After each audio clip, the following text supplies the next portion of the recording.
Assalamualaikum warahmatullahi wabarakatuh dan salam sejahtera kepada semua anak-anak SKPS. Pada hari ini, sekolah kita akan adakan program kepimpinan yang bertajuk Emosi Terjaga Kehidupan Sejahtera. Program ini bermula pada 9 Ogos hingga 15 Ogos tahun 2021. Program ini merupakan program anjuran dari unit ko-kurikulum dengan kerjasama Kelab Bimbingan dan Kerjaya SK Pokok Sena.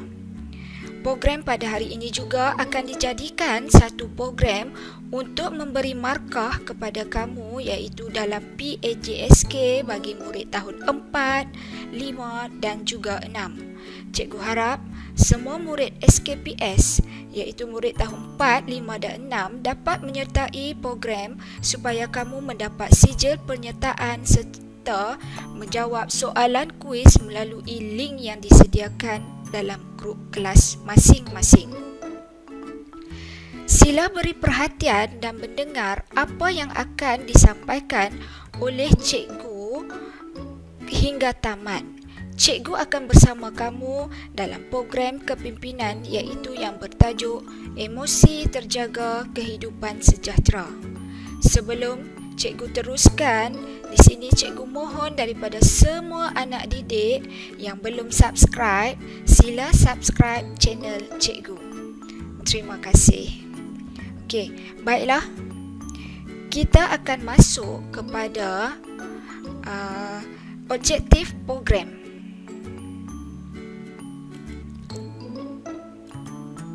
Objektif program kita iaitu yang pertama, dapat memahami apa itu stres ataupun tekanan. Yang kedua, dapat mengetahui punca stres. Ketiga, mengenali simptom-simptom stres. Yang keempat, kesan stres positif dan juga negatif. Dan yang kelima, mengetahui cara menangani stres.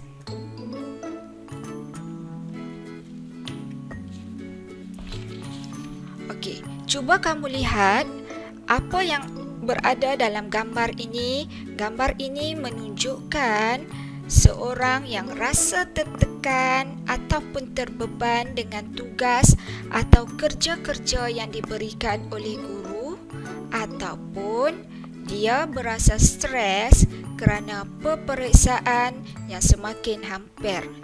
Ini adalah contoh situasi stres. Apa itu stres? Stres ialah tindak balas fizikal ataupun badan, emosi ataupun perasaan dan mental terhadap semua masalah yang dihadapi dalam hidup. Contoh, tindak balas fizikal ialah kita berasa lapar, badan akan menggigil. Yang kedua, tindak balas emosi, diejek oleh kawan, rasa marah dan ingin bergaduh. Dan yang ketiga, contoh yang ketiga iaitu tindak balas mental. Kita gagal dalam peperiksaan, kita rasa diri bodoh dan ingin membunuh diri.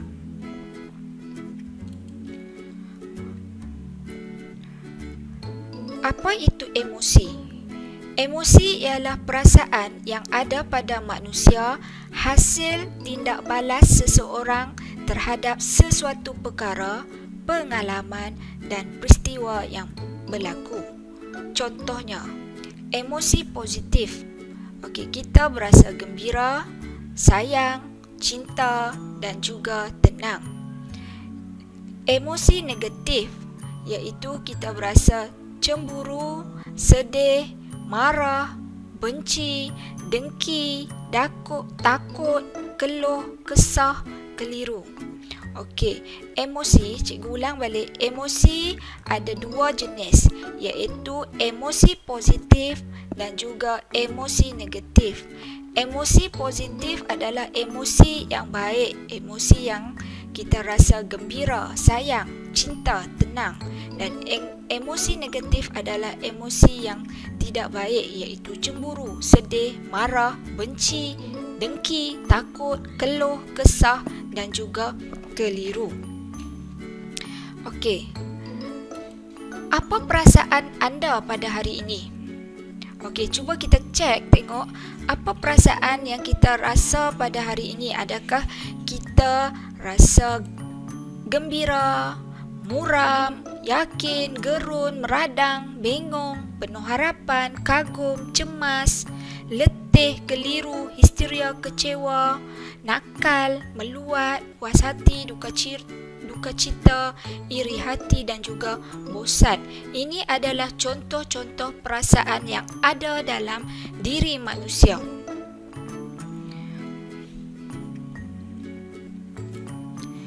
Okay.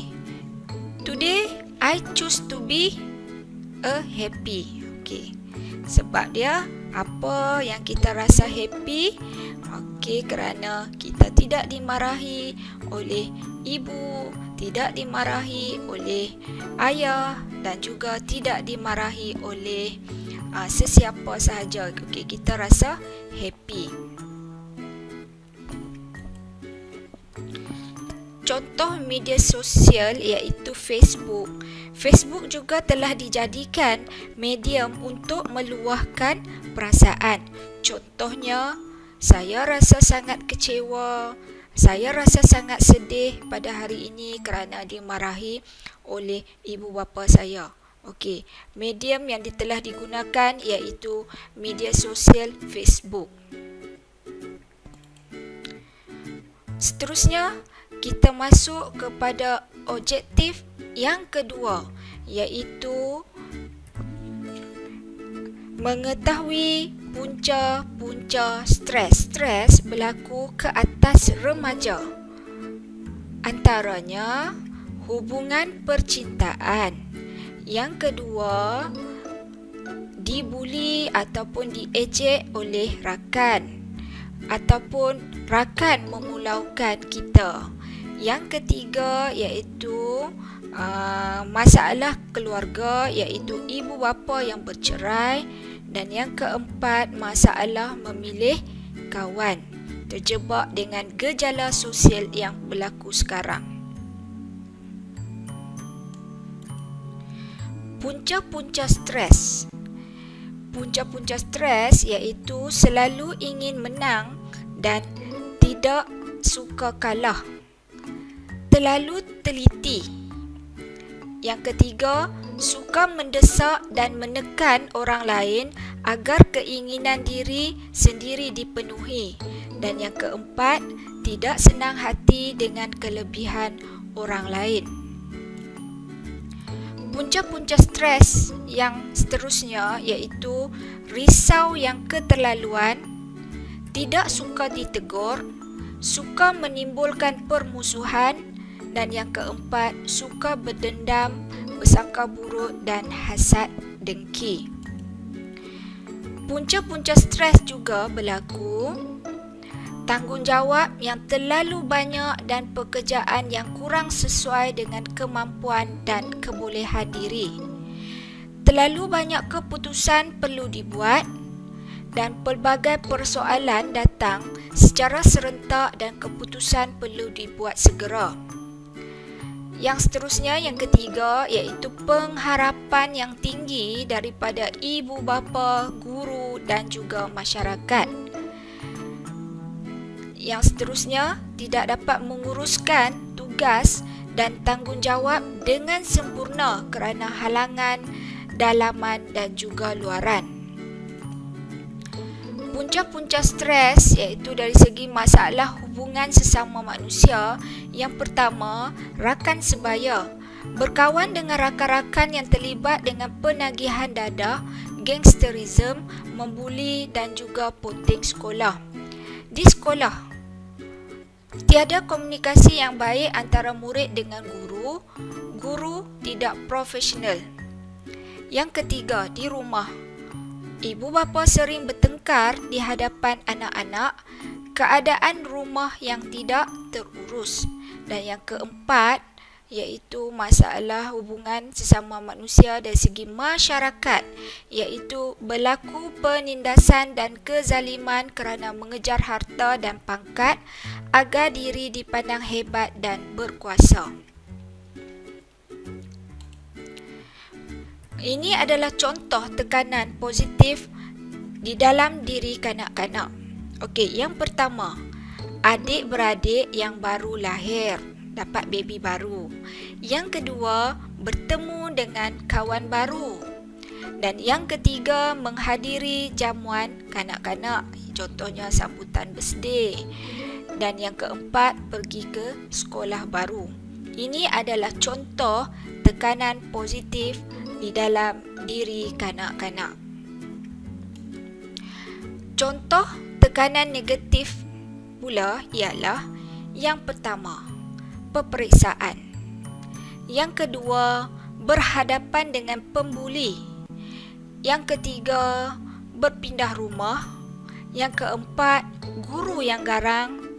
Dan yang kelima, berpisah dengan rakan karib ataupun kawan baik.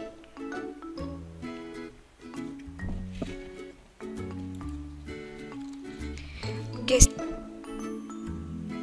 Seterusnya kita masuk objektif yang ketiga, iaitu tanda-tanda stres.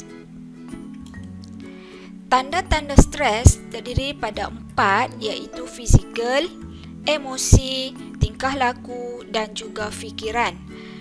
Dari segi fizikal, kita perhatikan seseorang itu yang mengalami tanda-tanda stres, iaitu kering mulut, gementar, susah tidur, cepat letih, kurang selera makan, sakit kepala, lenguh-lenguh badan. Okey, tanda-tanda stres dari segi emosi pula ialah yang pertama, gelisah, cepat marah, lemah semangat. Tanda-tanda stres dari segi tingkah laku iaitu merokok berlebihan, makan berlebihan, bertindak secara impulsif, mudah terkejut dan menyalahguna dadah. Tanda-tanda stres bagi segi fikiran pula ialah bimbang, kurang daya tumpuan, mudah lupa, takut gagal dan juga rendah diri. Kesan stres positif dan juga negatif. Okey, ini seterusnya kita masuk kepada objektif yang keempat, iaitu kesan stres positif dan juga negatif. Kesan positif stres. Yang pertama, mampu memotivasi seseorang untuk memperbaiki diri. Yang kedua, membantu membuat pilihan, mencari jalan penyelesaian atau membuat sesuatu yang membuatkan serta menjadikan diri berasa lebih selesa dan juga selamat. Dan yang ketiga, lebih berupaya menerima cabaran atau memberikan komitmen. Ini adalah contoh saya tangani stres secara positif, iaitu yang pertama, jika fikiran saya positif, saya rasa positif, kehidupan kita jadi lebih positif dan tindakan saya juga positif. Baiklah, seterusnya kesan negatif stres. Yang pertama iaitu merendahkan diri, harga diri. Kita lihat individu itu akan menangis, buat perangai, mengundurkan diri daripada situasi tidak disengani, risau, tertekan atau memencilkan diri, menjadi marah atau agresif, iaitu lisan dan juga fizikal. Iaitu dari segi fizikal pula, ia nampak kelihatan letih, sakit kepala ataupun perut. Jika berfikir secara negatif, akan rasa, bertindak dan kehidupan menjadi negatif. Contoh, tak pandai, tak boleh, tak cantik dan sebagainya. Kesan negatif stres juga tingkah laku ekstrim ataupun perlakuan berisiko tinggi untuk penyalahgunaan dadah, merokok, lumba haram, mencuri dan juga mencederakan diri. Seterusnya, kita masuk objektif yang kelima, iaitu mengetahui cara menangani stres. Ini adalah langkah-langkah untuk mencapai kesihatan mental yang baik. Yang pertama, kita perlu mengamalkan cara hidup sihat. Yang kedua, berpandukan kenyataan, iaitu be realistic. Yang ketiga, kita perlu berfikir secara positif. Yang keempat, buat keputusan dengan bijak, mencari kawan dan juga dengar suara hati. Seterusnya, kita perlu belajar menangani kritikan dengan baik, belajar menjadi diri sendiri, belajar untuk menyukai diri sendiri, belajarlah berkata tidak, rancang masa anda dengan baik, jarakkan perubahan-perubahan dalam hidup. Kongsi masalah kita dan mendapat bantuan daripada profesional bila diperlukan. Yang seterusnya, amalkan nilai-nilai keagamaan dan moral yang baik, tidur yang cukup, makan secara sihat, ada masa untuk beriadah atau rehat dan juga jauhi rokok, dadah dan juga zina. Inilah cara untuk kita amalkan cara hidup sihat. Seterusnya, yang terakhir, untuk kita mengatasi masalah stres, kita perlu amalkan 10B. Apa itu 10B? Yang pertama, kita perlu bertenang. Yang kedua, berkata relax. Yang ketiga, beribadat. Yang keempat, berurut. Yang kelima, bercakap dengan seseorang. Yang keenam, beriadah. Yang ketujuh, berehat dan mendengar muzik. Yang ke-8, berfikiran positif. Yang ke-9, bersenam. Dan yang ke-10, bernafas dengan dalam. Okey, untuk makluman kepada semua murid tahun 4, tahun 5 dan juga tahun 6. Okey, ini adalah aktiviti kita yang ketiga, iaitu pertandingan menghasilkan poster, peta minda ataupun video ringkas. Okey, saya ulang semula. Untuk makluman semua murid, aktiviti kita yang ketiga iaitu pertandingan menghasilkan poster atau peta minda atau video pendek yang berdurasi kurang daripada 2 minit, iaitu cara mengamalkan untuk atasi masalah stres dengan amalan 10B. Kamu perlu menghasilkan poster atau peta minda atau video secara kreatif. Gunakanlah segala kemudahan yang ada untuk menghasilkan peta minda, poster ataupun video dengan mengikut kreativiti masing-masing. Makluman. Selepas kamu mendengar sesi taklimat ini, yang pertama, isi link kehadiran dan sijil akan terus dapat melalui email, iaitu sijil penyertaan. Yang kedua, sila jawab soalan kuis yang disediakan melalui link yang diberikan. Dan yang ketiga, cikgu dah bagi tahu tadi, iaitu siapkan peta minda, video dan juga poster yang paling cantik untuk 10B jika berlaku stres. Ini sebagai pertandingan kerana cikgu akan memilih 5 yang terbaik dalam setiap kelas untuk diberikan hadiah.